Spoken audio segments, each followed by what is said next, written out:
Like a Hellcat.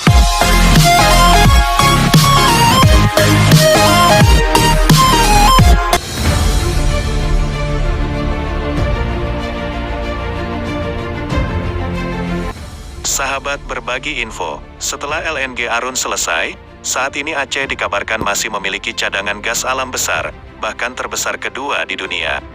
Letaknya di kawasan lepas pantai Meredu, PD Jaya. Rencananya pengeboran mulai dilakukan pada 2021. Kita mendapat informasi cadangan gas alam masih banyak di Aceh. Kabarnya terbesar kedua di dunia ada, lokasinya di lepas pantai Meredu PD Jaya, ungkap Rektor Unimal Dr. Ir. Herman Fitra, ASEAN, Eng di sela-sela acara penyerahan penghargaan untuk pemenang lomba karya tulis di Aula Cut Mutia Kampus Unimal Bukit Indah, Lok Seu Mawe, Senin, tanggal 8 Januari tahun 2021. Sambung Herman, rencananya pengeboran akan dilakukan pada Agustus atau September tahun ini untuk memastikan jumlah cadangan yang tersedia. Sahabat berbagi info, sambung Herman, rencananya pengeboran akan dilakukan pada Agustus atau September tahun ini untuk memastikan jumlah cadangan yang tersedia. Herman mengakui saat ini Unimal sedang mempersiapkan prodi teknik perminyakan untuk mencetak tenaga handal untuk mengisi peluang lowongan pekerjaan di perusahaan-perusahaan eksplorasi gas bumi di Aceh dan Indonesia. Nantinya lulusan dari teknik perminyakan akan kita mengisi peluang-peluang pekerjaan di perusahaan migas, termasuk di Blok Meredu yang saat ini sedang persiapan untuk pengeboran, jelasnya.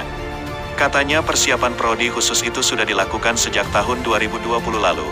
Hanya saja saat ini Unimal memiliki kendala dengan tenaga ahli perminyakan untuk dijadikan tenaga pengajar.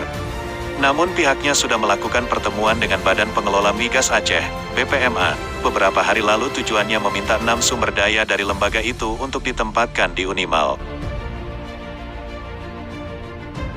Sahabat berbagi info, untuk persiapan prodi perminyakan, kita sudah bertemu dengan BPMA meminta ditempatkan 6 tenaga ahli perminyakan sebagai tenaga pengajar. BPMA juga sepakat akan membantu berkoordinasi dengan Kementerian ESDM agar segera dikeluarkan izin, jelasnya lagi. Pihaknya mengusulkan program pendidikan dengan pola baru, yaitu setelah lulus mahasiswa langsung diterima di perusahaan migas. Dengan pola ini diharapkan, prodi tersebut langsung mendapat akreditasi unggul. Target kita bulan Agustus ini izin sudah keluar agar kita bisa langsung terima calon mahasiswa. Saya minta doa agar target ini tercapai, agar ke depan tidak ada lagi istilah Buya Krum Tudongdong, Buya Tamong Meraseki. Istilah ini harus dihilangkan dengan cara mencetak sumber daya yang bisa mengisi peluang di industri migas daerah, ungkapnya. Selain itu pihaknya juga akan meminta bantuan dari Mubadala Petroleum untuk menempat tenaga ahli di Unimal dan memperkuat prodi perminyakan. Mubadala Petroleum, salah satu perusahaan hulu migas internasional milik Kerajaan Uni Emirat Arab pemegang konsesi eksplorasi migas terbesar di Aceh, yang tersebar di Blok Andaman I, Andaman II dan South Andaman dengan total nilai investasi sekitar $500 Amerika Serikat juta.